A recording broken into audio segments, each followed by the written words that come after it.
Hola, te habla Gabriel Andrade de Maracaibo, Venezuela, y hoy me propongo hablar sobre Pío IX y la infalibilidad papal. Mi papa favorito es Juan XX. Bueno, ese pontífice nunca existió. Mi papa favorito es uno que no existe porque la verdad es que yo encuentro el papado abominable en sí mismo. Abrogarse el título de vicario de Dios en la tierra, según yo lo veo, es una tremenda arrogancia y una gran oportunidad para la explotación de los más débiles. Para mí, el mejor papa es aquel que nunca lo fue. Ha habido papas notoriamente corruptos y despreciables. Por ejemplo, en el siglo IX, Esteban VI ordenó exhumar a su antecesor, Formoso, y sometió a juicio al cadáver, imponiéndole como pena la mutilación de sus 3 dedos. En el siglo XVI, un hijo del Papa Alejandro VI, que era Cesare Borgia, organizó una gran orgía en el Vaticano con las prostitutas de Roma. Y en el periodo que ha venido a llamarse la pornocracia, en el siglo X, bueno, gobernaron de facto algunas amantes de los papas. Pero si yo tuviera que elegir al papa más ruin de la historia, ese sería Pío IX o Pío IX, como le llaman a algunos de sus simpatizantes. Este papa vivió en el siglo XIX. Los papas que anteriormente he mencionado, sí, ciertamente fueron corruptos, pero básicamente su corrupción fue para su propio deleite, sin hacer demasiado daño a sus ovejas. Fueron pequeños déspotas, pero no tuvieron designios totalitarios. En cambio, Pío IX ha sido el papa que más se ha acercado al totalitarismo. Pío IX perdió los estados papales ante la naciente nación italiana, pero quiso compensar su pérdida de poder político imponiendo reformas que hicieron a la Iglesia una institución bastante más totalitaria de lo que era. A Pío IX debemos la imposición de la doctrina de la infalibilidad papal en 1870. Ciertamente Pío IX no inventó esta doctrina. Ya desde hacía siglos un sector de la Iglesia simpatizaba con la doctrina y acudía a bases bíblicas como respaldo. En el Evangelio de Juan, por ejemplo, en el capítulo 16, el versículo 13, Jesús dice que el Espíritu guiará a sus discípulos a la verdad, aunque en realidad ahí no se menciona nada sobre papas infalibles, pero en fin, se usa a veces ese pasaje bíblico como respaldo de esa doctrina. Otro pasaje que se utiliza es el de Mateo 28:20, en el cual dice que Jesús estará con ellos hasta el fin del mundo. De nuevo, la verdad es que ahí no dice nada sobre papas infalibles. Pero en fin, desde hacía siglos se tomaba a esos pasajes como supuesta prueba de que los papas sí son infalibles. No todos los católicos estaban convencidos de esa doctrina. En los siglos anteriores, varios papas habían visto su peligro totalitario, pues dejaba abierta la posibilidad de que en un momento de disenso, cualquier papa acudiera a esta doctrina, incluso para derogar lo que concilios anteriores habían promovido. Pero Pío IX estaba decidido a imponer la doctrina y se valió de muchas artimañas para lograr su propósito. Sabemos esto gracias a las investigaciones de August Hasler, que era un sacerdote católico que tuvo acceso a algunos documentos concernientes con el Primer Concilio Vaticano, los cuales estuvieron bajo secreto papal hasta la década de 1970. Hasler publicó su investigación en un libro que es bastante famoso, que el título es ¿Cómo llegó el Papa a ser infalible?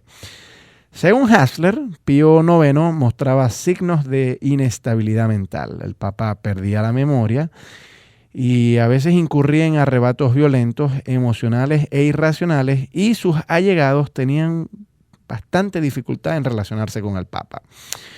Cuando se reunió el concilio para deliberar sobre la doctrina de la infalibilidad, Pío IX se aseguró de que los discursos no se pusieran por escrito, de forma tal que los deliberantes no tuvieran oportunidad de leerlos y pensar detalladamente el asunto. El Papa prohibió que los asistentes se reunieran en pequeños grupos a discutir la doctrina entre ellos, impidió recesos en las sesiones, no detuvo el concilio aún frente a un brote de malaria, la enfermedad del paludismo, Y además puso bajo arresto a un obispo armenio que vehementemente se oponía a la aprobación del dogma de la infalibilidad papal. Al final, con estas tácticas de intimidación, pues Pío IX logró prevalecer. Y así, en 1870, se impuso una de las doctrinas religiosas más totalitarias que han existido. Eso es básicamente, si el Papa opina X, pero yo opino Y, pues yo debo renunciar a esa creencia y debo abrazar la promovida por el Papa. Sin importar cuán absurda me resulte, pues el Papa no puede equivocarse. A mí me parece que Pío IX se anticipó varias décadas a la pesadilla totalitaria que narra Orwell en su famosa novela 1984. Los católicos habitualmente tratan de endulzar todo este asunto. Ellos alegan que la infalibilidad papal no aplica a todo lo que haga el Papa, sino solo cuando habla ex cátedra, es decir, desde la silla, sobre aspectos doctrinales de fe y moral. En el pasado, dicen los católicos, ha habido papas que se han equivocado, pero eso no invalida la doctrina. Por ejemplo, el Papa Honorio I llegó a enseñar la herejía monotelita. Esa es la herejía que dice que Cristo tiene una sola voluntad. Pero los católicos advierten que esto no compromete a la infalibilidad papal, pues Honorio I no enseñaba ex cátedra, en tanto sus pronunciamientos monotelistas no eran realmente formales. Bueno, esto es cierto, tienen razón los católicos que dicen eso. Pero históricamente, antes de 1870, no estaba muy claro cuándo un papa enseñaba algo informalmente y cuándo lo hacía ex cátedra. En todo caso, tienen razón los apologistas católicos cuando dicen que desde que se impuso el dogma de la infalibilidad papal, sí ha quedado delineado cuándo se habla ex cátedra y cuándo no.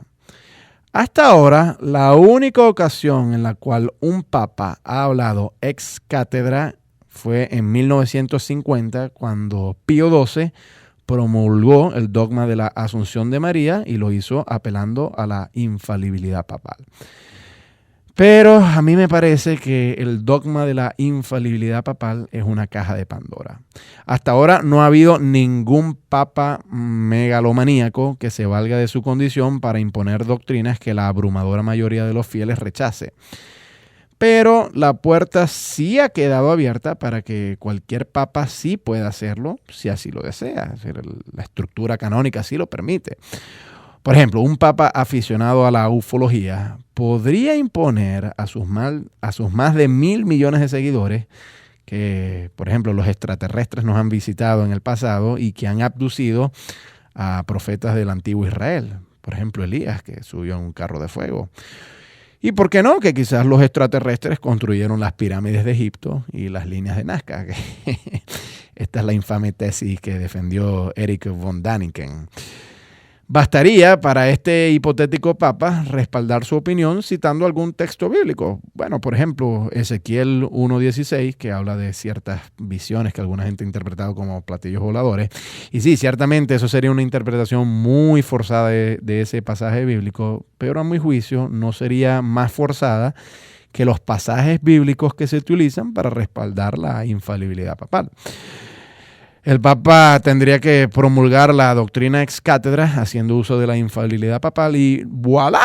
Ahí lo tienen. Los católicos tendrían ahora que aceptar los alegatos ufológicos, aun si consideran absurda esa creencia, como seguramente muchos católicos considerarán absurdo, igual que los ortodoxos y los protestantes, que María fue ascendida en cuerpo y alma al cielo, que es la única doctrina que ha sido promovida acudiendo al recurso de la infalibilidad papal. Me temo que los dictadores de 1984 estarían contentos.